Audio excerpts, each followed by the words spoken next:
Alright, hey hi, hello! How's it going guys? My name is ZetaRayZod and welcome back to more Astronaut the Best. Now before I begin, be sure to like, subscribe, and get the bell on so you stay up to date on all my latest videos. So last we left off, main callout was Media Day. Basically what happened was we had to impress the nation with our astronauty skills, and I guess we did it. Our glory went up quite a bit. I think it used to be like 40 or something, and now it's 76. So if we're going by 100 percentile, that's about 3 out of 4 of the population. That's like, all right, they're pretty cool. So that's not that bad. And after that, we actually have one more day left before the final countdown. So we're gonna get shot up into space. Don't really have a choice. So, is there anything I can buy? I don't need any of these. Okay, back out, back out. How do I back out? Back out. Right. Okay, so what was the conversation I had? I think we're supposed to put up 3 of them, right? 3? Ah, right. So what I said I would do is I'm gonna send up Fever's 2, Sockcull, and Beauclair, right? Yeah, I think I did say that. Are they all covered? I just want to make sure. Yeah. Yep, so they're all pretty much covered. Okay. So I'm gonna let them chill out, especially Beauclair.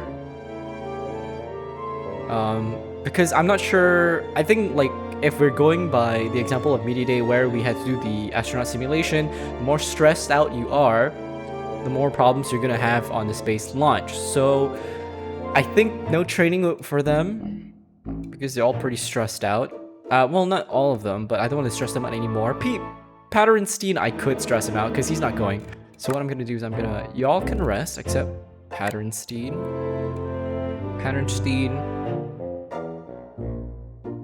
Okay, your charm's okay. Your classroom, your makeover. I think let's do classroom. All right.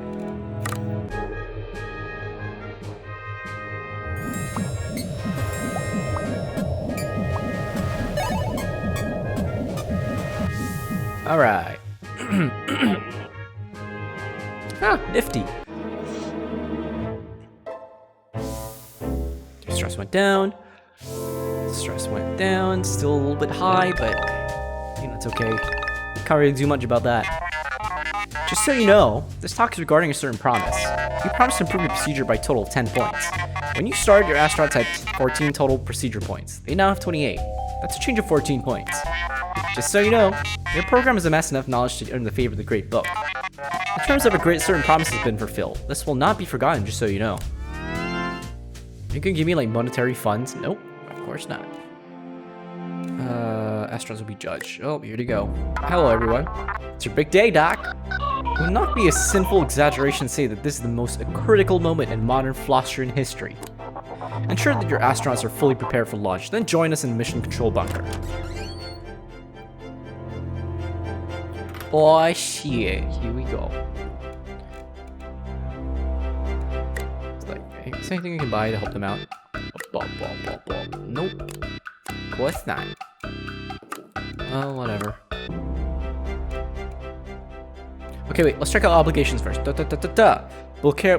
Beauclair is going on. Yes, Beauclair is going to be the first to speak. Don't really care about that one.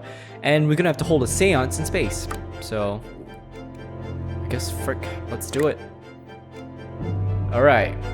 Fever's Tooth and who will leave? 2 people? I thought it was 3. Wait, what?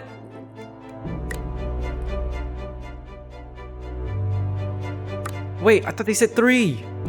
Ah, shit. Okay, wait. Beauclair has to go. She got most of them covered anyway. I can either bring Sockcull in. Okay, wait, no, wait. Sockcullin's 13, this is 16. I think it's better bring Fever's Tooth. We'll bring Fever's Tooth. Okay, so it's Beauclair, Fever's Tooth, and Sockcullin. Okay, thank God. Oh, I thought because it just shows up here, it's just Beauclair and Fever's Tooth. What is Sockcullin not important? She's just as important. Just as Michael Collins was important for the moon landing. Even though he wasn't on the moon. Okay, let's go. The moment's finally arrived. I can hardly bear the excitement. You've done all you can to prepare these astronauts. Now it's in their hands. Let's join the High Priest and Mission Control. I hope they don't die. Kind of invested a lot of money into you, and I think if you die, I die, so let's try to not make that happen, okay? Hello, Baldy.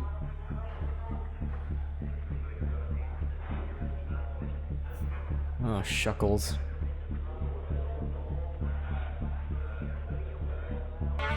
The part with space. Nice. Director, may I just say it's an honor to be here? It's time for the final check before takeoff. The Hera Specs is ready to interpret readouts from the ship in real time. The spacecraft thrums in mystic energies, all as it should be. Mystic energies, what? Why do you only have 3 fuel? Final checks. Great! Meanwhile, the Organis is ready to provide musical accompaniment.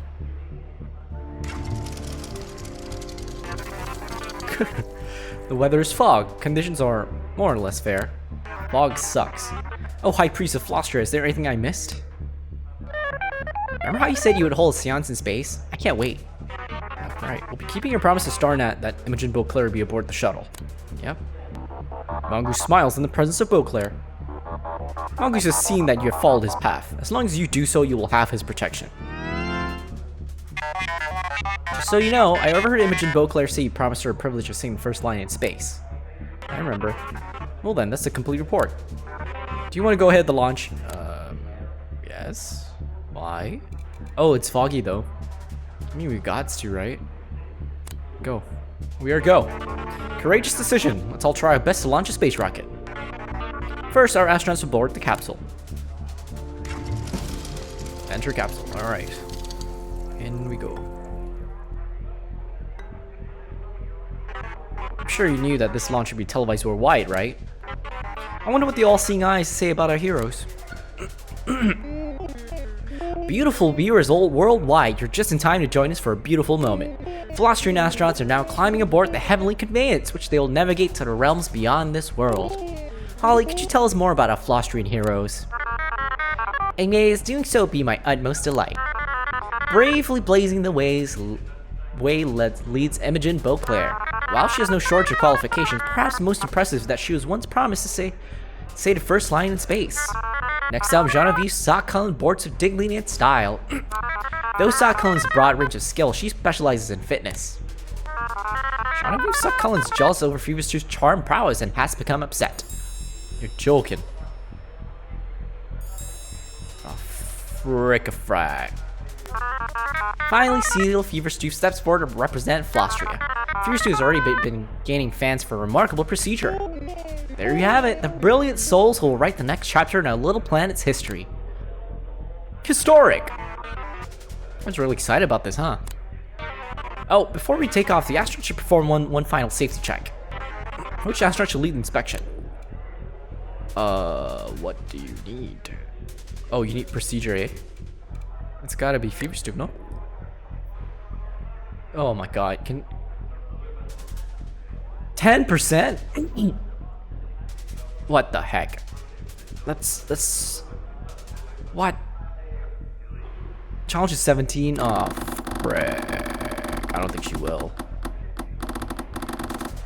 What bullshit was that? Come on! What a shiny ship. My diagnosis? Nothing can possibly go wrong. Well, they're dead. Oh, hello. This is making me a bit nervous.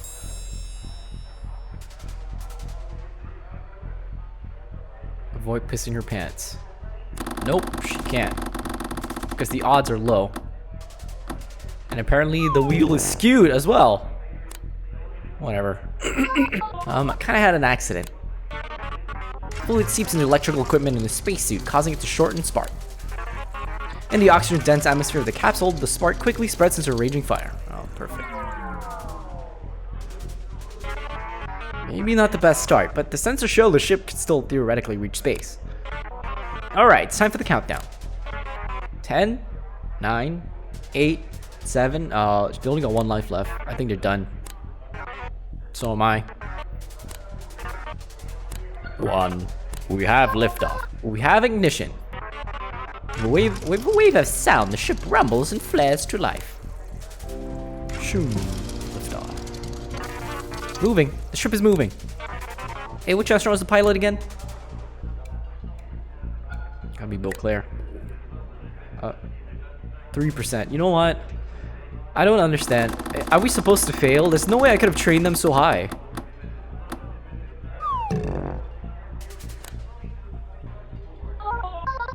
Sky's all around. I can't tell which way is space. In movies, people drive by kind of rocking the steering wheel back and forth, right? Let's try that out.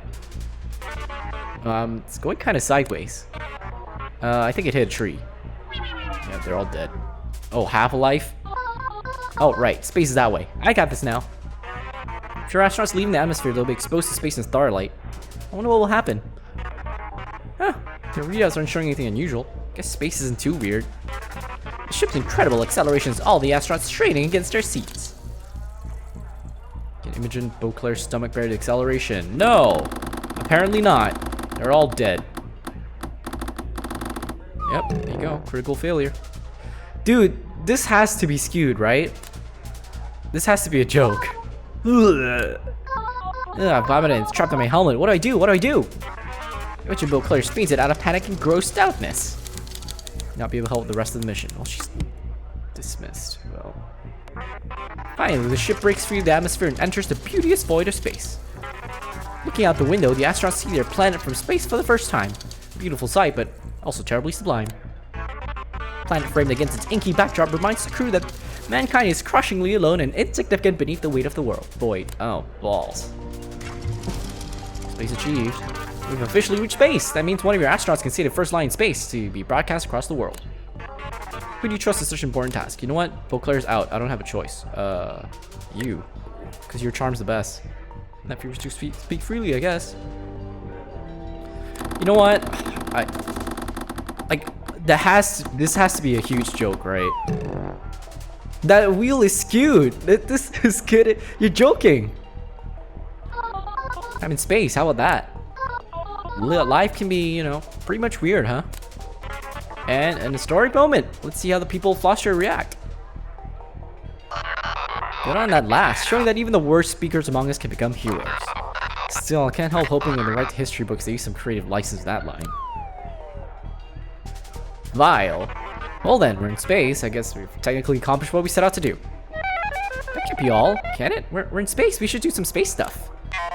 Just so you know, I agree that it would be a shame not to take advantage of this opportunity.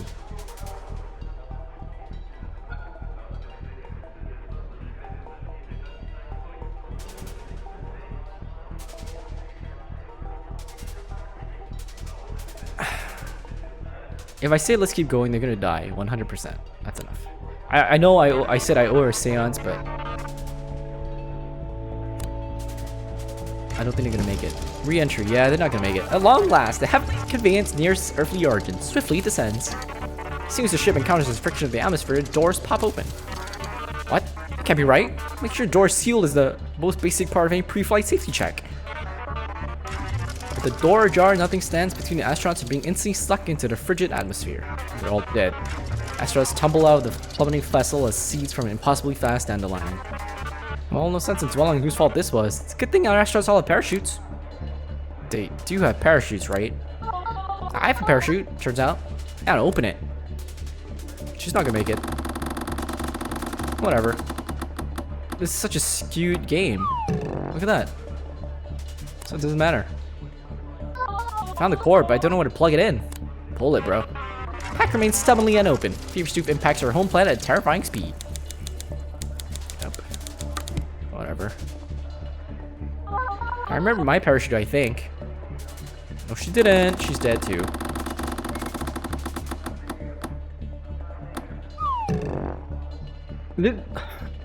I don't understand this. Is this the developer's way of... I don't know. Is this a scripted event that's meant to happen? This isn't parachute cord. It's the cord that pulls down my pants. She dies too. Comforts herself with the thought that crashing the planet is, in a way, a return to nature. So I don't know if this is supposed to happen or not. That's kind of it's kind of annoying though. But whatever. Because I feel like I've done everything right. You know, there's no way I would have gotten that high. I don't think so, right? I don't know.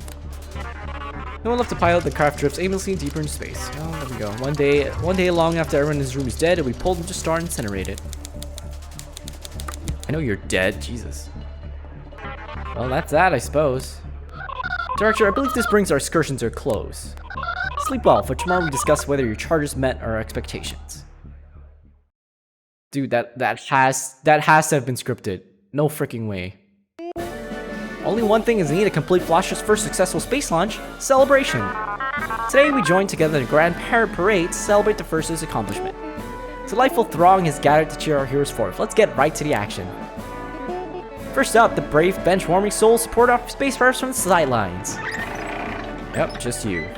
Jeremy Patterson makes his glorious appearance. Most people know Patterson is the one who subscribes to the mail order fitness program. Patterson did not have any individual accomplishments, but was likely a team player. Even those of us who didn't go to space filled key roles. I, for example, provided this insight. How eruditely the Patterson delivered this line. Let's find out. There you go. Indeed, Jeremy, today belongs to you, the astronauts of the Versa. Jeremy Patterson writes a tell-all memoir that mysteriously fails to mention that this occupation during this period was an astronaut.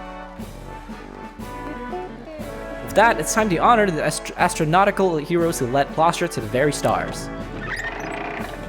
There you go, you're dead. Now we fondly remember... What was her name again? Right, we fondly remember Celia Feverstoof.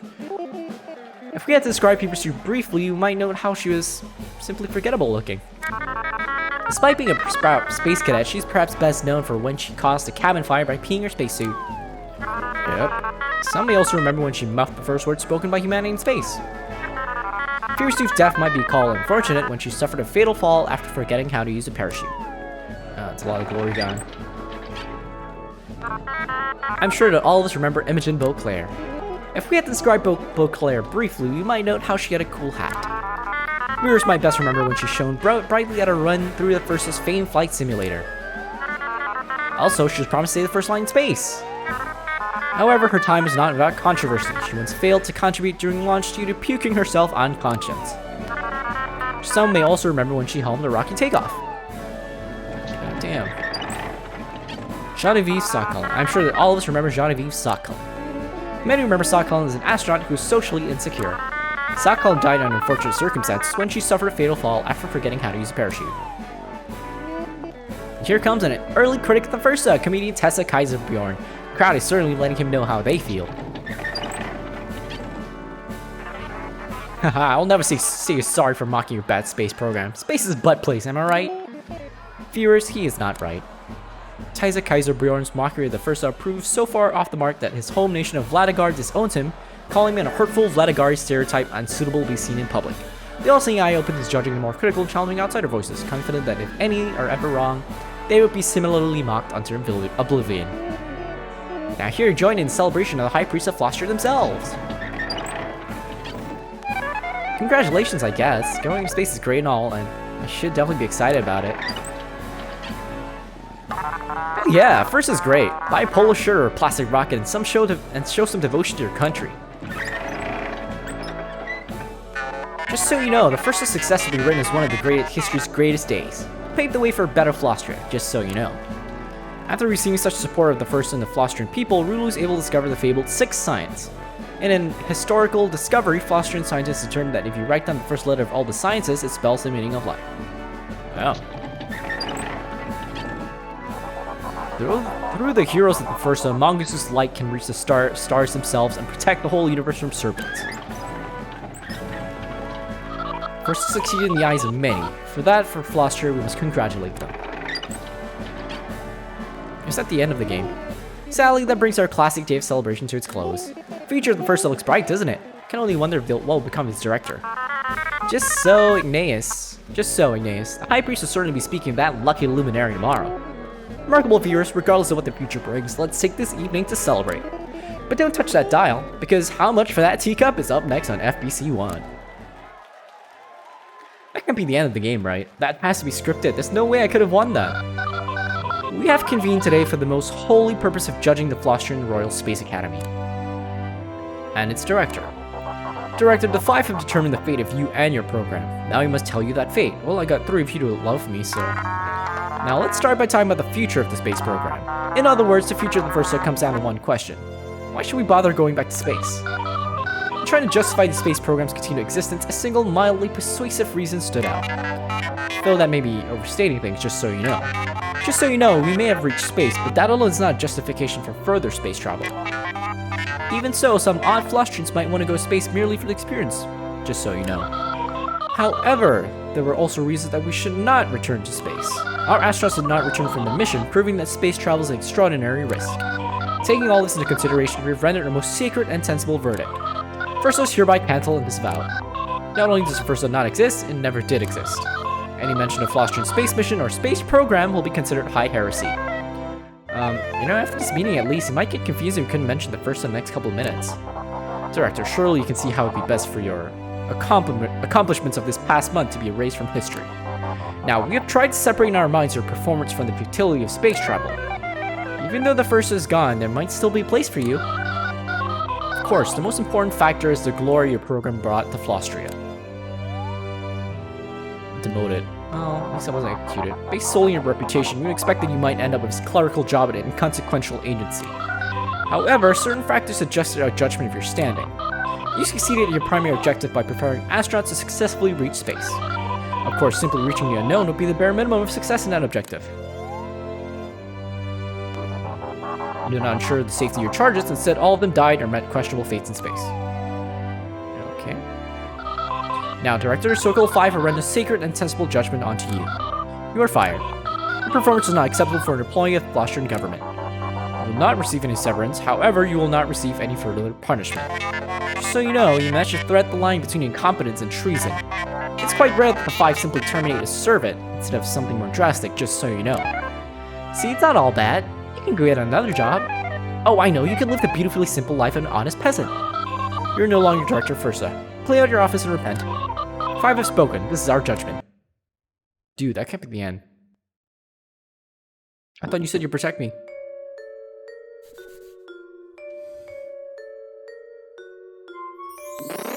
Director, we don't have much time. We're here to take you away. I know. Those fools. Flostria needs the space program. My people need hope. I can feel myself fading away. This nation's identity, the dreams of its people, all dying out. We're not gonna let that happen, are we? We have only one hope left. We must turn to forbidden magic. Behind your desk is a cauldron. You must jump in without fear. Then we'll arrive at a new universe, on the Flostria, a new chance for the space program to succeed. Go bravely, my friend. I'll see you on the other side. Okay. Yoink. Once more into the cauldron. Okay, it's gotta be scripted. Ah, you made it. So good to see you. I take it this is your first time here, yes? Yeah, where am I? Welcome to the space outside of dimensions. No rocket ship could reach this place, and yet, here you are. You see, there's not but one Flostria. There are infinite possible Flostrias, all of which require some of my infinite time and attention. This place is connected to all the Flostrias, but outside all of them, it's where I go to find a little peace and quiet sometimes. I know it's a lot to take in, but you don't need to understand all of it. All you need to know is, we now have a second chance. So I get to run the space program again. Indeed, that remains your charge, and is now more important than ever. You see, when things went wrong out there, I could feel my infinite god self disappearing from every Flostria at once. Something out there is threatening the very essence of Flostria. If we do not find it, our nation will soon cease to be. Fortunately, I can sense that the answer lies in you. There's something special about you and your program, Director. From here, we can open the door to many different Flostrias. We can seek out suspicious problems and fix up this crisis in a jiffy. Yes, I just bet the problem is due to this one peculiar version of Flostria. Mission unlocked. Oh, this is a lot more serious than I thought. Matter of pride.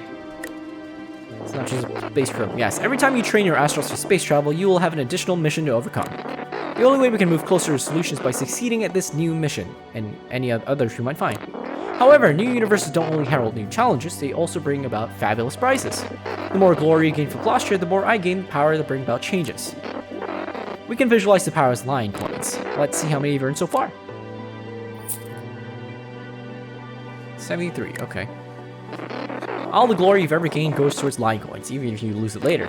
Now you can spend these coins on new magical items. When you do, they'll be willed into existence. Though they'll be available from then on, you'll still have to purchase them anew in each universe. With enough lion coins, you could harness advanced forms of magic, like the power modifier equipped astronauts. Why don't you take a look at what we got, what we can do. Alright. Enhance or remove traits. Spirit of Philostria. Recommended by Spirit of Philostria. Hold up. Offer way it incept new traits. You can pick the traits category by maybe helpful or harmful. Fully release and okay. Will offer talismans that astronauts can equip for modest improvement. Ability upgrade training facility, making its skills training more effective. This upgrade is not automatic, it must be bought from the shop. Rorschach tests. Offer an item that reveals one of the astronaut's traits. Security blanket. Talisman that reduces an astronaut's stress gain, offering more impressive sacrifices. Okay, you know what? You recommend this. I'm gonna get that. Purchase item. Okay. I got 50 coins left. I can either buy stat talismans, Jungian massage, or trait inception. I'm gonna go with this one. Wait. Yeah, I'm gonna go. Talismans, modest improvements to your skills. Dang. I think this is. You know what? Let's go with this one. I feel like this doesn't matter. Because the thing is, we're gonna keep failing and we're gonna keep repeating. I guess that's basically the premise of the game, so we'll just advance. There's a lot to find, but I believe we can get there. Why, perhaps our accomplishments will even give me ideas for new secret items, log ambitions, and uniforms. Well, with that, I think we're finally ready.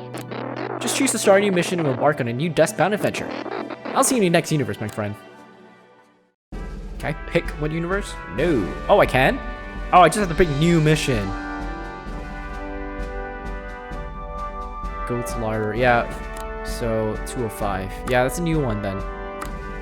Okay, so that's how it works. Okay, but you know what? I think I'm gonna leave this episode here and maybe even this game here. I kind of didn't like how. I mean, I get it. The point is you're supposed to keep going to these different universes and keep improving, and then eventually you will succeed in space mission. But I kind of didn't like how, like, they kind of forced me to fail. I get it. I mean, I get it. That was the point. You were supposed to fail, but we'll see. I mean, there are a bunch of other games I do want to play as well, but we'll see what happens. So for now, if you like what you see and you like what you hear, be sure to like, subscribe, and get that bell on so you stay up to date on all my latest videos. As always, be safe, take care, and I'll see you when I see you. Peace!